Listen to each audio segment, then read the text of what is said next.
It's not true. It's bullshit. I did not hit her. I did not. Oh, hi, Mark. No, not the one you're all thinking of.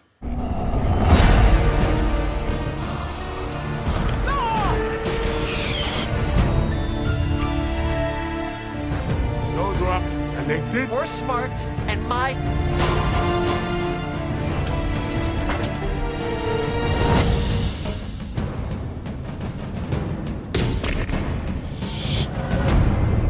He told me enough.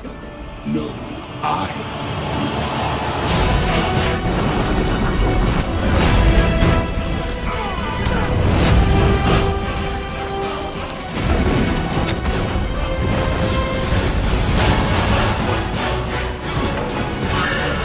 Here's Chuck.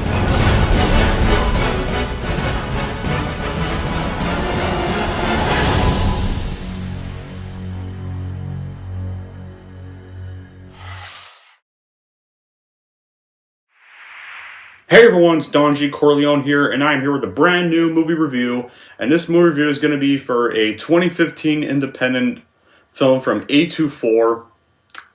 And, yeah, that company, that either mixed received company that either people love or people hate. And, it's going to be one of their first few films during around the time I was starting to discover them.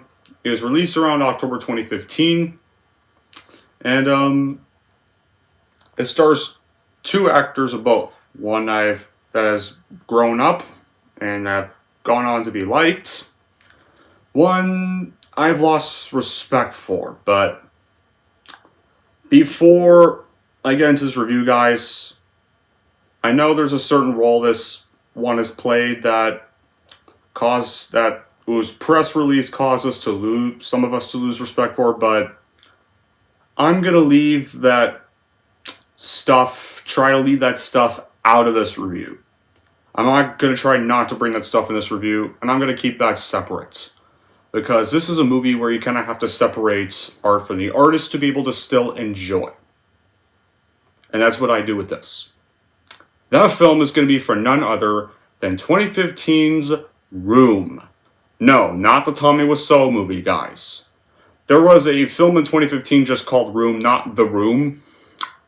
Just called Room. What's the plot? Well, Room tells the extraordinary story of Jack, a spirited 5-year-old boy who is looked after by his loving and devoted mother, like Joy, or Mom, as usually Jack calls her. Like any good mother, Ma dedicates herself to keeping Jack happy and safe, nurturing him with warmth and love, and doing typical things like playing games and telling stories, doing exercises, little educational school stories.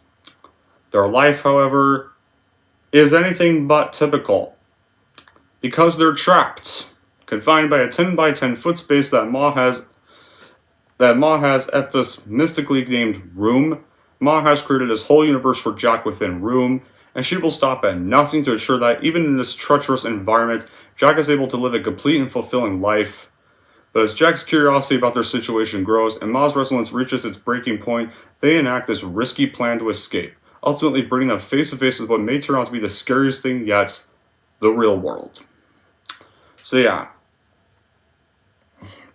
How's this made? Well, Emma Donoff, who actually wrote the novel in which this film was based off of, because I should have mentioned this film was based off a novel of the same name, wrote the screenplay for the film before the novel was published in 2010, and she explained she felt sure the book could be made into a film because of its structured storyline, and received many offers from filmmakers after it was published, which she rejected for creative reasons. And then the director of the movie, Lenny Abrahamson, read the novel and sent Donohoff a 10-page fan letter telling her it should be a film, without knowing a screenplay already existed. Donohoff felt the letter demonstrated the understanding of her work and advocated for him as a director. Then in 2012, Abrahamson and Donohoff spent 1 week at her house in London, Ontario, as they revised the screenplay. She served as executive producer and was included in major filmmaking decisions. Abrahamson credited Donohoff with securing funding from Canada, where she is a citizen. She also suggested shooting in Toronto before it could resemble the United States. The Canadian producer David Gross helped persuade his Irish co-producers to shoot in Canada rather than the US, saying they could have a longer schedule and more money in Canada. And now, when it came to the role of Joy and Ma, some actresses were considered. such as Emma Watson, Rooney Mara, Shailene Woodley, and Mia Wasikowska were all considered for the role of Joy. Instead, Brie Larson was cast as an associate of Abrahamson, suggested he see her performance in Short Term 12 from 2013. Larson then consulted with a trauma expert and nutritionist for the role, went on a restricted diet, and had to avoid sunlight. And she saw Room apparently as less of a crime story, more of a story of love and freedom, and presents of what it feels like to grow up and become your own person. And when it came to casting Jack, the filmmakers considered dozens of child actors for Jack before they casted 7-year-old, at the time, Jacob Tremblay from Vancouver, who before this did a role in the critically panned sequel to Smurfs 2. Keep in mind, guys, that was out long before this movie really launched him into the spotlight. And really made him way more famous. Tremblay said his role was not hard because he was playing this happy child and unaware of the sinister nature of the film. Because he was too young to read the screenplay, each scene was explained to him one by one. Tremblay had to wear a wig made from human hair, and according to other actress Joan Allen, who played Nancy in the film, Larson and Tremblay met for over 3 weeks to build a very tight, obviously critical, close relationship before the room scenes were shot over 5 weeks. And Allen arrived in Toronto later and met Tremblay, with Allen noting that, however, that they didn't want him to become too familiar with her because that's not what the story was about. So anyway, after the film was completely shot and marketed limitedly, because this was not a wide release, this was a limited release. Room would go on to premiere at the 42nd Telluride Film Festival on September 4th, 2015, and later screened at the 2015 Toronto International Film Festival, where it won the People's Choice Award. And then, of course, the film would go on to be released into select theaters in Canada on October 23rd, 2015 by Elevation Pictures, and the United Kingdom and Ireland on January 15, 2016 by Studio Canal. And of course, and it began a limited theatrical run in the United States on October 16th, 2015,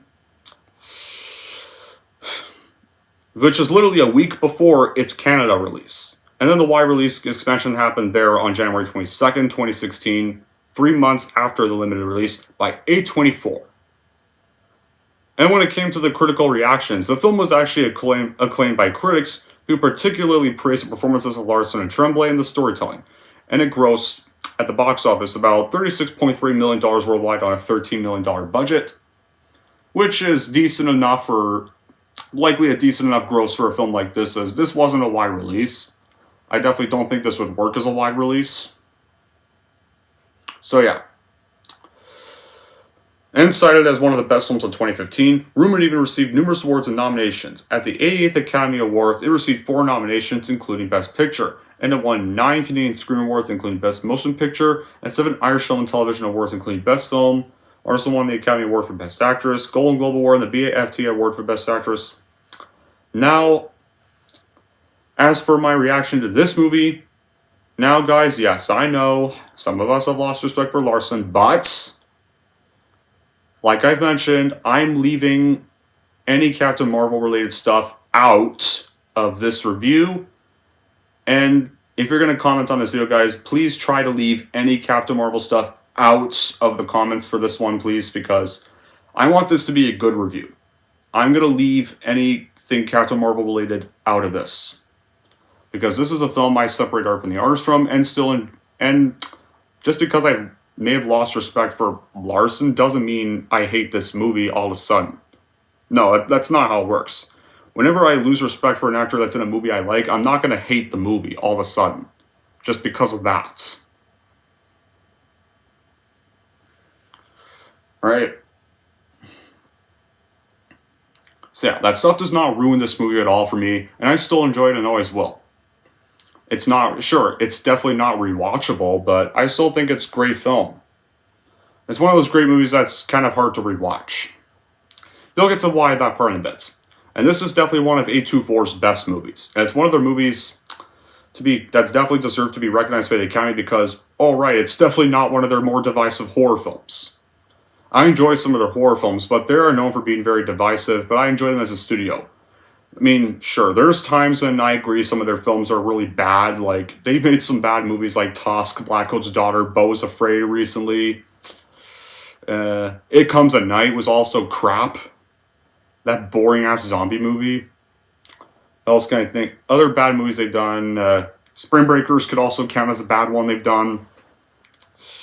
And whenever it comes to Midsommar, I'm mixed on Midsommar. That's their horror stuff, by the way, guys. When it comes to the films I like from them, this, Everything All at Once, The Whale, Uncut Gems, The Lighthouse, Hereditary, The Witch, and what else could I look up? Oh yeah, Disaster Artist. Those are the films I've liked from A24. But back to the review.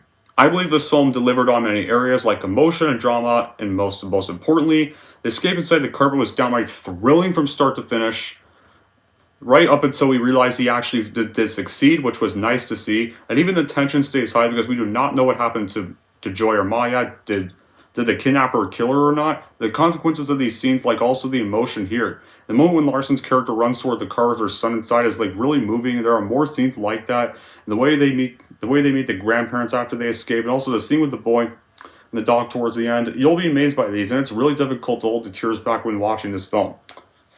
But technically speaking, let's go back to all the way to how the movie begins.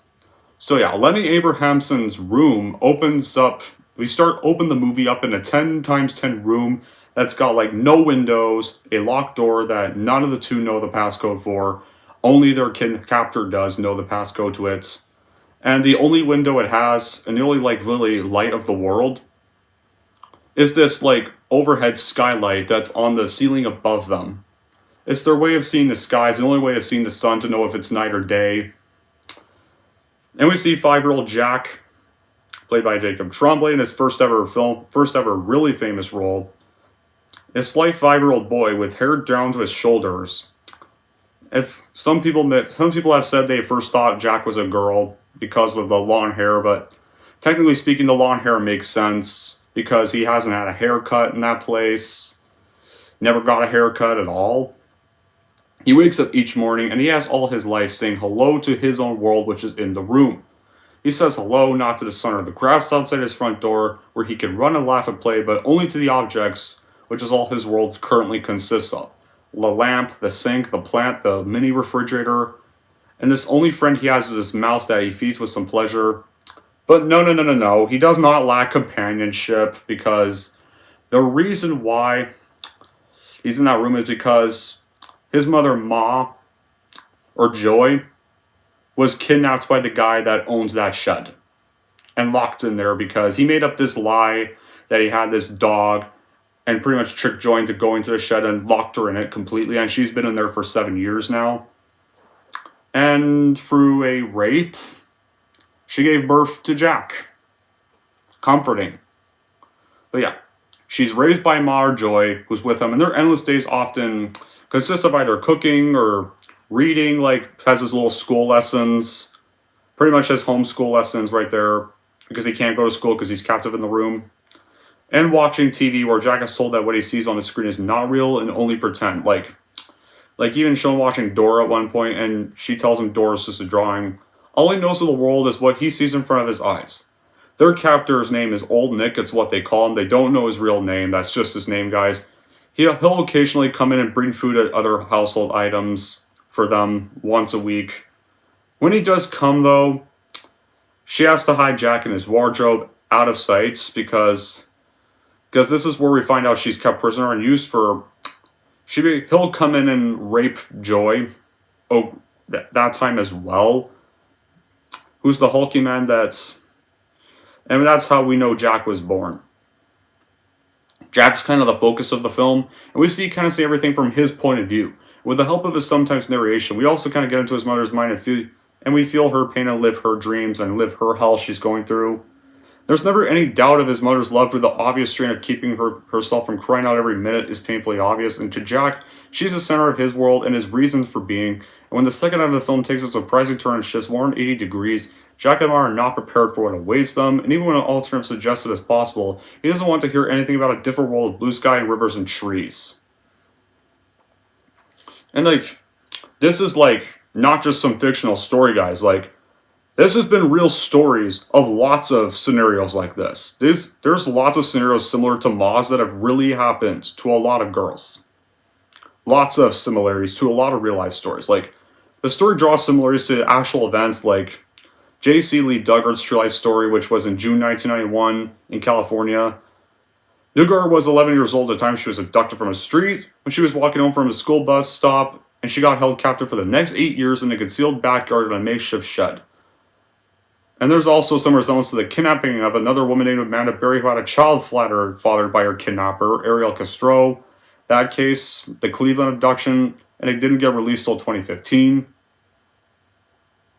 It was actually there was 2 other chicks with her for over 10 years by Castro. And then, but the film Room focuses more on Jack and Ma's awkward adjustment to life outside of the room as well, which was their entire role for the past 6 years. There's even a strong supporting cast, including performances like Joan Allen's role as Jack's living grandma, and you do get a bit of a cameo from William H. Macy, who only appears in like a few scenes as the resistant grandpa who has difficulty accepting that his daughter's raising her rapist son. And I can kind of see why he doesn't accept Jack when he meets him, because technically he was born from a guy who raped his daughter, so that's going to be hard to it'd be kind of hard to accept that your grandson was born from a criminal at the time, but whatever, I'll get to that stuff later, no. There are still also some scenes, despite the depressing nature, that are definitely heartwarming. It's definitely going to be difficult to not find yourself becoming emotionally involved. Like in one particular very touching and loving scene, Jack asks his grandma to cut his long hair so that the strength that he thinks that his shoulder-length hair possesses can be transferred over to his sick mom so she can return home from the hospital. Jack, understandably, is initially withdrawn from anyone other than his mom, simply tells his grandma after she washes and cuts his hair that he loves her. And there's this loving scene between Jack and his grandma that technically can stay with some viewers for quite a bit. And the situation is very clearly in the film. Jack and his mother were held captive by this man who made up this story to kidnap her, impregnated her, and is pretty much his little slave. And they've both lived in a small locked shed, which they call Room. Jack's mother lived in that room for 7 years. Jack lived there for all his life. 5 years, most of his life. And by incredible ingenuity, motivated by love, like Moz kept Jack from realizing the horrors of their situation. It would be hard to believe that anyone could be so motivated and capable, and allowing the boy to believe that his situation is normal, but it works in the film, and it's definitely easy to accept. Because I don't think there's no way in hell she'd want her now son that she has to raise in there to ever know how he got born in the world, or why he's in that place in the first place, at that age. And what happens next is pretty well known. So there's a lot of moments in the film that are even dramatic, frightening, and heart-wrenching at the same time. And honestly, I think Ma, aka Joy, is actually a pretty good female protagonist. And I think Jacob Tremblay is easily one of the best child actors we've had in this generation. And I think he's brilliant in this whole movie. And I think Jack and Ma's chemistry, they work great as mom and son here. And I think they had really good chemistry here. Really worked, and I really bought their mom and son relationship. And it shows that director Abrahamson was clearly a talented man that draw to such great performances from his actors. While Room is a disturbing story about bad things happening to good people, it's also a good one about hope and fighting back. And it's shocking to see the protagonist, a child, discover the world along with his own brave mother who's had to survive a harrowing experience. There's times when I'm often disturbed by the narrative, especially after the son and mom escape. The series of events that follow are definitely really gut-wrenching. Despite their escape, there's several gut-wrenching scenes in this film that happen after they escape, because Ma's obviously not ready to adjust to the fact that she's free now because she lived 7 years of hell in that shed that she's had to pretty much raise her son in. And technically speaking, this movie can be somewhat split into 2 parts. The first part is them when they're in that place called Room. The second half of the movie, or the second part, is where they're free and adjusting to life in the outside world, and Jack's first time outside of Room. And the film is thematically complex, and it's never overwhelming, and that's chords about motherhood, and Jack's unique upbringing complicates things though. Director Lenny Abrahamson, though, is no stranger to the strange, and with Room, he's made a masterpiece of filmmaking here. And the entire idea of Room, the abstract concept of space, is ever present in the production. In their bubble of Room, Ma and Jack are often restricted, evidenced by Abrahamson's close angles and tight shots, and the small space allows for high-concept filmmaking. And when they get out of the room, it only gets better here. There's a new color palette and experimental camera angles through Jack's eyes, and the entire film is seen through the eyes of this child and his genius. Here. I didn't know when I first saw this. I had no idea this was based off a book at all. I didn't find out there was a book before this until after I saw the film, and I had no idea what the film was about. I just saw posters of it. I didn't really see the film until 3 years after it came out. But I remember this film coming out around the very final year of high school, and I remember all the critical praise it got.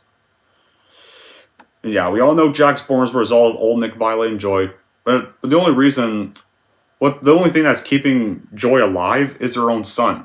The child does remarkably well despite growing up in such a deprived environment. Joy teaches Jack how to make a birthday cake, plays with the limited amount of objects found in the room. Occasionally, old Nick will often bring the boy a present, like an electric model car.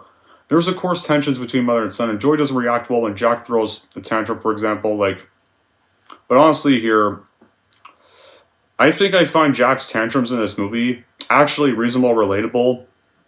I don't care what people think about it. Think if his tantrums are annoying or not, but I think they're relatable here. Because this guy's still very young, he's struggling to adjust to a real world that he's never seen because he was born in this small captive room here from a really tragic kidnapping crime. And the best part of the picture, it's where Joy and Jack are rescued from this abominable situation, but unfortunately it's not all believable.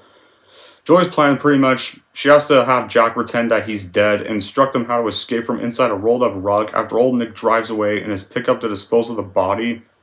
And the entire escape is predicted on old Nick's decision not to see if Jack is really dead. And as the scene plays out, old Nick explicitly backs off after Joy screams at him not to look at Jack because, like she explains to him, she can't stomach the idea of this pervert kidnapper touching her dead son. Because we all know throughout, whenever he visits, she hides him in the closet, and unfortunately old Nick clearly knows he's hiding in the closet and does try to lure him out with candy.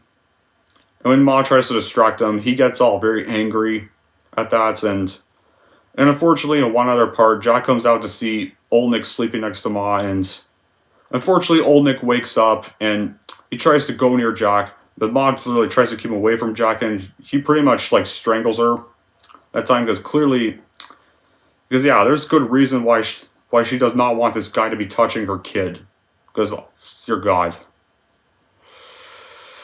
And the subsequent way in which Jack miraculously escapes from old Nick's truck and the heart-pounding way in which the police figure out where the little boy came from, and to make up for the slow movie turn events in Act 1. And the first half of the movie is easily the best material here in my opinion. It paints a picture of daily life for Jack and his mom, it gives the audience a glimpse of their meager existence and tragic existence, and Mom tries to make the best of a bad situation for Jack, but there's only so much she can do. But till then, Jack has zero acknowledgement of a world beyond the walls. He believes TV shows are from other planets, believes common things like the trees and dogs are make-believe, and addresses every item in a room as if it were one of his best friends. While Ma's done her best to keep Jack somewhat normalized and happy, she isn't faring as well. Because, she's been beaten, tortured, raped, she's been trapped in this room for 7 years with only a small skylight in the ceiling giving her a glimpse of the natural sky. There are days when the pressure just gets a bit too much, and Jack calls them her gone days when she lies in bed, not moving or speaking a word, and it's a nerve-wracking first half to the film and ramps up to the eventual escape planning. And the emotional gut punches keep coming as Ma realizes she will likely have to put her son in mortal danger if she ever hopes of getting him and herself out of there with the chance of a normal life. And while Jack is confused and scared out of his wits, his mom turned his entire world upside down and talk about how there's an enormous world outside the four walls and how all those things he believes imaginary are real. And when they finally escape Room, I don't think I've ever been super scared for a mother and son duo characters in my life to actually succeed in their plan. How the scene goes is Joy plans to help him escape Room by telling old Nick that Jack died from his illness. She wraps Jack in a carpet and has him play dead, telling him to run to the first person he sees for help. And falling for the risk, of course, old Nick places Jack in the back of his pickup truck and drives to a residential neighborhood. But stunned by his first exposure to the outside world, Jack jumps from the truck and attracts the attention of a passerby, and Old Nick quickly attempts to drag Jack back to his truck but fails in the process because the guy he runs to has his dog that barks at him, and the guy can clearly sense there's something clearly not right with the guy that's grabbing the kid. So the guy decides he's going to call the cops, and then pretty much gets Old Nick scared, and he quickly cowardly drives off. Because he now knows he's pretty much fucked and his probably crime's now been exposed. And now everyone's going to know he kidnapped Joy, and they're probably going to come after him, obviously, for good reason. So he pretty much runs off to go into hiding, and the police arrive and rescue Jack. They also discover Joy as well, and they take her and Jack to a hospital. So that pretty much shows that Old Nick did not go back home. He did not go back and kill Joy, because he knows police are going to be waiting for him at that house immediately. So he pretty much went into hiding, but his hiding did not last long because it's later revealed in a news report while they're at the hospital that the police did capture him and arrest him. So yeah, I love that they succeeded in escaping and the kidnapping rapist did get caught, but honestly, I really wanted to actually see a scene of him getting arrested instead of just seeing a news report, because this would have been satisfying to watch because this is a character I've been wanting. I'm glad to see actually get his comeuppance. This is a comeuppance I would have wanted to see on screen. And probably how frightened his face probably would have been when the police found him. So yeah, and we can know he's probably either sentenced to death row or probably sentenced to life. I can definitely predict death. I can definitely predict likely death row, or if not, then definitely life. So now now Old Nick gets to know how it felt to be in Moss' situation, being trapped in a confined space when he goes to jail. So that's why I would have actually wanted to see him get arrested on screen. And then of course Joy's then reunite with her family. Joy learns her parents divorced during her kidnapping, that her mother has a new partner, Leo. She returns with Jack to her childhood home where her mother and Leo live, but her actual father does not accept Jack as his grandchild and leaves. So yeah, it kind of feels like just a bit of a waste of William H. Macy, because he hardly has much speaking lines or scenes, and he kind of just disappears for good after he leaves when he doesn't want to accept Jack. Yet. Meanwhile, Jack struggles to adjust to life in the larger world, where he speaks only to his mother and expressing a desire to return to Rome. Joy, on the other hand, though, struggles the worst. She struggles with anger and depression, and she lashes out at her mother, who kind of blames her, saying that being nice got her kidnapped by the guy with the fake dog, which was obviously Old Nick, and becomes worried about Jack's lack of interaction with real things because she's trying to get him off this phone to play with these toys that were gifted to him as this reward for saving Joy. However, now I think I get on to the bad qualities.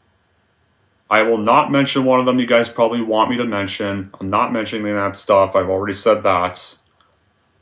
I'm going to discuss actual bad qualities. More importantly, the second half of the movie is great, but it does kind of lose a little steam because we don't have the built-in tension that comes with this captive and her son living in a box with an unstable kidnapper, but it delves into life after Room. It shows Ma and Jack begin to adjust to the real world. The Jack, of course, this is more than his mind can process, because face it guys, the kid never saw Horizon before, and now he's faced with this new environments, new experiences, and new people. While Jack does have his own troubles adjusting to the new life, Ma seems to have it the worst. She seems alright to stay free from the start, relieved to be free and happy and return to normality, but after 7 years of a torturous existence, normal doesn't come easy.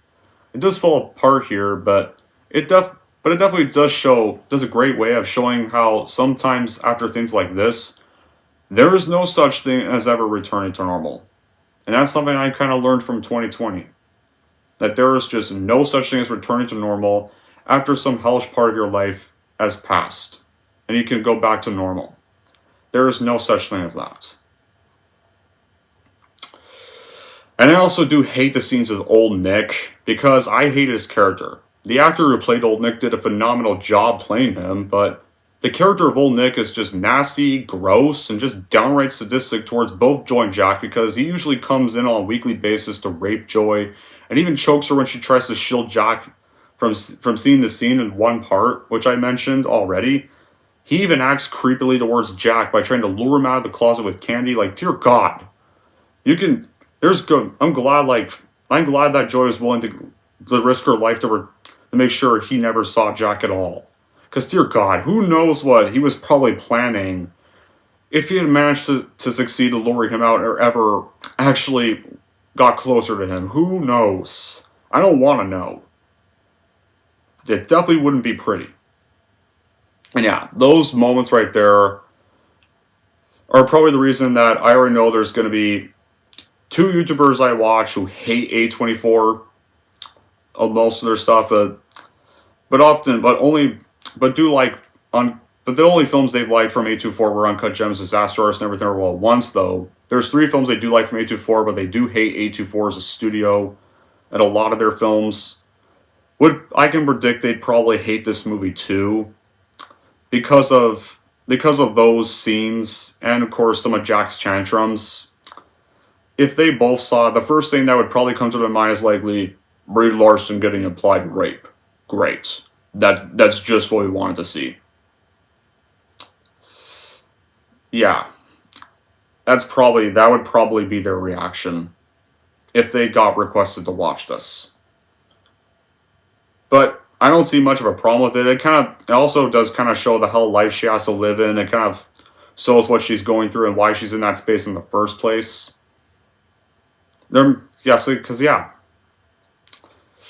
And Jack kind of throws tantrums because technically he's struggling to adjust to life in the real world. He's never saw the real world before.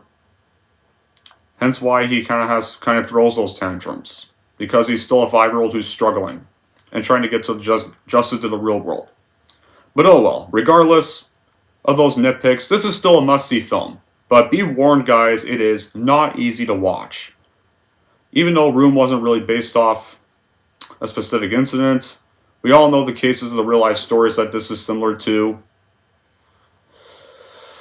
So, yeah, this is not an easy watch. It's definitely not really a rewatchable film either.